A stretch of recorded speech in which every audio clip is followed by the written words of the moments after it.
বাংলার যুবসাথী প্রকল্পের অনলাইন আবেদন ইতিমধ্যেই শুরু হয়ে গেছে। অ্যাপ্লিকেশন বা আবেদন করার জন্য অবশ্যই সরাসরি আপনাকে এই ওয়েব পেজে আসতে হবে এবং এই ওয়েব পেজে আসা মাত্রই দেখবেন এখানে বাংলার যুবসাথীর একটি ব্যানার দেওয়া রয়েছে এবং তার পাশে দেখবেন ক্লিক টু অ্যাপ্লাই বলে নতুন একটা অপশন দেওয়া হয়েছে। এইখানে ক্লিক করা মাত্রই অবশ্যই আপনাকে নতুন একটি পেজে নিয়ে যাওয়া হবে এবং এইখান থেকেই আপনার অ্যাপ্লিকেশন বা আবেদন প্রসেসটি সম্পন্ন করতে পারবেন। অ্যাপ্লিকেশন বা আবেদন করার জন্য অবশ্যই আপনাকে গুগল সার্চ বারে গিয়ে টাইপ করতে হবে ds.wb.gov.in। এই ওয়েব পেজ ভিজিট করলেই আপনারা এই ধরনের ওয়েব পেজে আসতে পারবেন। অবশ্যই আমরা ভিডিও ডেসক্রিপশনে লিঙ্ক দিয়ে রাখবো, সেই লিঙ্কে ক্লিক করে অবশ্যই আপনারা সরাসরি এই ওয়েব পেজে আসতে পারবেন। আজকের এই ভিডিওর মাধ্যমে অবশ্যই আমরা দেখে নেব কিভাবে আপনারা অ্যাপ্লিকেশন বা আবেদন করবেন, তার সাথে সাথে যে সমস্ত ডকুমেন্টসগুলো আপনাকে এখানে আপলোড করতে হচ্ছে। তো চলুন বন্ধুরা, ইন্টারেস্টিং ভিডিওটি শুরু করা যাক। এই ওয়েব পেজে আসা মাত্রই এখানে দেখবেন ক্লিক টু অ্যাপ্লাই বলে একটা অপশন পাবেন। এই অপশনে আপনারা ক্লিক করে দেবেন। পরবর্তী স্টেপে এই ধরনের পেজ আপনাদের সামনে চলে আসবে। এখানে দেখবেন অনলাইন অ্যাপ্লিকেশনের জন্য একটি লিঙ্ক দেওয়া রয়েছে এবং এখানে চেক স্ট্যাটাসের একটি অপশন দেওয়া হয়েছে। অ্যাপ্লিকেশন করার পরে খুব সহজে আপনারা এখানে চেক স্ট্যাটাসে ক্লিক করে আপনার রেজিস্টার্ড মোবাইল নাম্বার দিয়ে আপনারা অ্যাপ্লিকেশনের স্ট্যাটাস চেক করতে পারবেন।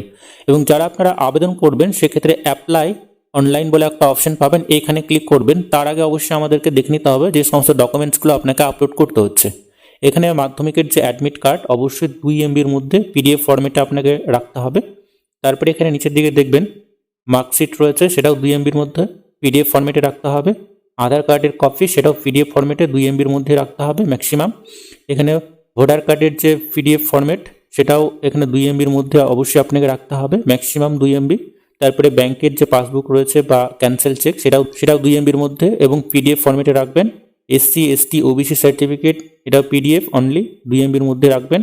তারপরে এখানে পাসপোর্ট সাইজ ফটো এটা জেপিজি এবং PNG এটা 1 MBর মধ্যে রাখবেন, ঠিক আছে। তারপরে এখানে রয়েছে সিগনেচার অফ অ্যাপ্লিক্যান্টের সিগনেচার, এটাও জেপিজি ও PNG এটা ম্যাক্সিমাম 1 MBর মধ্যে রাখবেন। এই বিষয়গুলো দেখে নেওয়ার পরে অবশ্যই আপনারা অ্যাপ্লাই অনলাইন বলে একটা অপশন পাবেন, এইখানে আপনারা ক্লিক করে দেবেন। এইখানে ক্লিক করা মাত্র পরবর্তী যে অ্যাপ্লিকেশনের যে পেজ রয়েছে সেই অ্যাপ্লিকেশনের পেজে নিয়ে যাওয়া হবে। অবশ্যই আধার রেজিস্টার্ড যে মোবাইল নাম্বার রয়েছে, যে নাম্বারে আপনার আধার কার্ড লিঙ্ক রয়েছে সেই নাম্বারটা এখানে অবশ্যই আপনারা দেবেন, বা আপনার ব্যাংকের সাথে যে মোবাইল নাম্বার রয়েছে সেই নাম্বারটা দিয়েও আপনারা এখানে এগিয়ে যেতে পারেন। এখানে মোবাইল নাম্বার দেওয়ার পরে যে ক্যাপচা এখানে শো হচ্ছে অবশ্যই ক্যাপচা দিয়ে দেবেন দেখে দেখে। তারপরে আপনারা জেনারেট ওটিপিতে ক্লিক করে দেবেন। ওটিপি দেওয়ার পরে অবশ্যই আপনারা লগ ইন করে অ্যাপ্লিকেশনের পেজে যেতে পারবেন। ওটিপি দেওয়ার পরে অবশ্যই আপনারা ভেরিফাই পিনে ক্লিক করে দেবেন। ভেরিফাই পিনে ক্লিক করা মাত্রই অবশ্যই আপনাকে অ্যাপ্লিকেশনের যে পেজ রয়েছে সেই অ্যাপ্লিকেশনের পেজে নিয়ে আসা হবে। সরাসরি আপনাকে অ্যাপ্লিকেশনের যে ওয়েব পেজ রয়েছে সেই অ্যাপ্লিকেশনের ফর্মে আনা হবে। এখানে অবশ্যই 3টা স্টেপ আপনাকে কমপ্লিট করতে হবে। প্রথম স্টেপ হচ্ছে বেসিক ডিটেলস, তারপরে ডকুমেন্টস এবং ফাইনাল সাবমিট। এই 3টা স্টেপ কমপ্লিট করলেই আপনি ফাইনাল সাবমিট করতে পারবেন। এখানে আসার পরে নিচের দিকে আপনারা চলে আসবেন। অ্যাপ্লিক্যান্টের আধার নাম্বার আপনারা দিয়ে দেবেন, ফার্স্ট নেম দেবেন, মিডিল নেম থাকলে অবশ্যই দেবেন, তারপরে লাস্ট নেম দিয়ে দেবেন। ফার্স্ট নেম, মিডিল নেম এবং লাস্ট নেম দেওয়ার পরে নিচে দেখবেন মোবাইল নাম্বার। অবশ্যই এখানে ব্যাংকের সাথে যে মোবাইল নাম্বার লিঙ্ক রয়েছে, আচ্ছা আপনার ব্যাংক অ্যাকাউন্টের সাথে যে মোবাইল নাম্বার লিঙ্ক রয়েছে সেই মোবাইল নাম্বারটা এখানে দেবেন। মেল আইডি যদি থাকে তাহলে দেবেন, নাহলে এটা ছেড়ে দেবেন। মেল ফিমেল জেন্ডার অবশ্যই এখানে আপনাকে সিলেক্ট করতে হবে। তারপরে নিচের দিকে চলে আসবেন। অবশ্যই অ্যাপ্লিক্যান্টের যে ডেট অফ বার্থ রয়েছে জন্ম তারিখ এখান থেকে আপনাকে সিলেক্ট করে দিতে হবে এবং এখানে অটোমেটিকভাবে আপনার বয়সটা চলে আসবে। ফাদার্স নেম দেবেন, মাদার্স নেম এবং স্পাউস নেম। অবশ্যই ফাদার্স নেম এবং মাদার্স নেম দিতেই হবে। তারপরে আমরা এখানে general, SC ST OBC category আপনারা সিলেক্ট করবেন। আপনার ক্ষেত্রে যেটি হবে সেটা এখানে সিলেক্ট করবেন। যদি আপনি SC সিলেক্ট করেন তাহলে এখানে SC সার্টিফিকেট আপনাকে দিতে হবে, ST হলে ST সার্টিফিকেট দেবেন। তারপরে নিচের দিকে চলে আসবেন। ম্যারিটাল স্ট্যাটাসে আনম্যারিড, ম্যারিড, ঠিক আছে, উইডো এখানে যেটা আপনার হবে অবশ্যই এখান থেকে আপনাকে সিলেক্ট করতে হবে। তারপরে আমরা চলে আসবো কন্ট্যাক্ট ডিটেলসে। কন্ট্যাক্ট ডিটেলসে এখানে আপনার হাউস নাম্বার বা প্রিমিসেস যদি থাকে তাহলে সেই নাম্বারটা দিয়ে দেবেন। আর যাদের ভিলেজ রয়েছে ভিলেজ নেম দিয়ে দেবেন। পোস্ট অফিস এখান থেকে আপনাকে দিতে হবে। ডিস্ট্রিক্ট এখান থেকে আমরা সিলেক্ট করে নেব। এখান থেকে আমাদের ডিস্ট্রিক্ট সিলেক্ট করতে হবে এবং এখানে দেখবেন আমাদের যে ওয়েস্ট বেঙ্গল এটা অটোমেটিকভাবে থাকবে। ব্লক হলে ব্লকটাকে চুজ করে রাখবেন। তারপরে আপনি আপনার ব্লকের নাম এখানে পেয়ে যাবেন। অবশ্যই আপনি আপনার ব্লকের নামটা এখান থেকে চুজ করবেন। পুলিশ স্টেশন চলে আসবে, আপনারা পুলিশ স্টেশন চুজ করে নেবেন। তারপরে গ্রাম পঞ্চায়েত আসবে, অবশ্যই আপনারা গ্রাম পঞ্চায়েত থেকে চুজ করবেন। এখানে পিনকোড দিয়ে দেবেন, স্টেট অটোমেটিকভাবে থাকবে।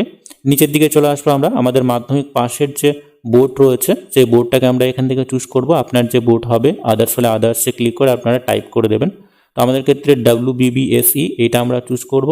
তারপরে এখানে আপনি অ্যাডমিট কার্ড দেখে রোল নাম্বার দিয়ে দেবেন। প্রথমে রোল, তারপরে নাম্বারটা দেবেন এবং কত সালে আপনি এক্সাম দিয়েছেন সেই সালটা এখানে দিয়ে দেবেন। এডুকেশন কোয়ালিফিকেশন যদি আপনার আরও থাকে হাইয়েস্ট কোয়ালিফিকেশনটা দেবেন, লাস্ট যেটা রয়েছে আপনার সেইটা এখানে দিয়ে দেবেন।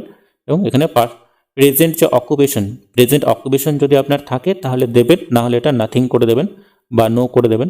নিচের দিকে আমরা চলে আসবো, ব্যাঙ্ক অ্যাকাউন্ট ডিটেলস আমাদের দিতে হবে। ব্যাংকের নেম আমরা এখানে দিয়ে দেবো, তারপরে এখানে ব্রাঞ্চ নেম দেবো। ব্যাংকের যে অ্যাকাউন্ট নাম্বার রয়েছে সেই নাম্বারটা সম্পূর্ণ সঠিকভাবে দিতে হবে। IFSC কোড আমাদের সম্পূর্ণ সঠিকভাবে দিতে হবে। তারপরে আমরা নিচের দিকে চলে আসবো। নিচের দিকে অবশ্যই এডুকেশনাল বা স্কলারশিপের যদি বেনিফিট আপনি পেয়ে থাকেন তাহলে ইয়েস করবেন, না হলে এটা নোতে ক্লিক করে আপনারা সেভ বেসিক ডিটেলসে ক্লিক করে দেবেন। সেভ বেসিক ডিটেলসে ক্লিক করা মাত্রই পরবর্তী পেজে আপনাকে নিয়ে যাওয়া হবে। ডকুমেন্টস আপলোডের যে পেজ রয়েছে সেই পেজে আপনাকে নিয়ে যাওয়া হবে।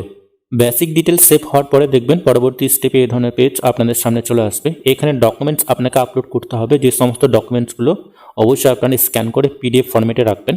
এখানে মাধ্যমিকের যে অ্যাডমিট কার্ড অবশ্যই চুজ ফাইলে আপনারা ক্লিক করবেন। চুজ ফাইলে ক্লিক করে অবশ্যই আপনাকে মাধ্যমিকের অ্যাডমিট কার্ড ম্যাক্সিমাম 2 MBর মধ্যে আপনাকে এখানে আপলোড করতে হবে। তারপরে এখানে রয়েছে মাধ্যমিকের মার্কশিট রয়েছে, আধার কার্ড রয়েছে, ভোটার কার্ড রয়েছে, ব্যাংক পাসবুকের যে প্রথম পেজ সেটা আপনাকে আপলোড করতে হবে।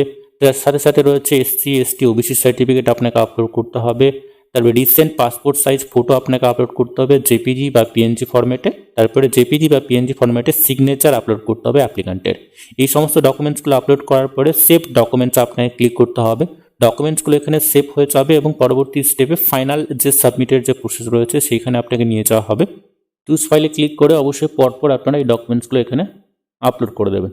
ওপেনে আপনারা ক্লিক করে দেবেন, আপনার ডকুমেন্টস এখানে চলে আসবে। তো আমরা এখানে সমস্ত ডকুমেন্টসগুলো আপলোড করার পরে আমরা এখানে সেভ ডকুমেন্টসে ক্লিক করে দেবো। সমস্ত ডকুমেন্টসগুলো আপলোড করার পরে আপনারা সেভ ডকুমেন্টসে ক্লিক করে দেবেন। পরবর্তী স্টেপে আপনাকে নিয়ে আসা হবে এখানে সেভ ডিক্লারেশন, অবশ্যই আপনাকে এখানে টিক করে দিতে হবে। চেকবক্সে আপনারা চেক করার পরে এখানে আপনারা ফাইনাল সাবমিটের যে অপশন রয়েছে সেই ফাইনাল সাবমিটে ক্লিক করে দেবেন। ফাইনাল সাবমিটে ক্লিক করা মাত্রই আপনার অ্যাপ্লিকেশন এখানে সাকসেসফুলভাবে সাবমিট হয়ে যাবে এবং পরবর্তী সময় আপনারা আপনাদের যে রেজিস্ট্রেড মোবাইল নাম্বার রয়েছে সেই মোবাইল নাম্বার দিয়েই আপনারা খুব সহজেই অ্যাপ্লিকেশনের যে স্ট্যাটাস চেক করতে পারবেন।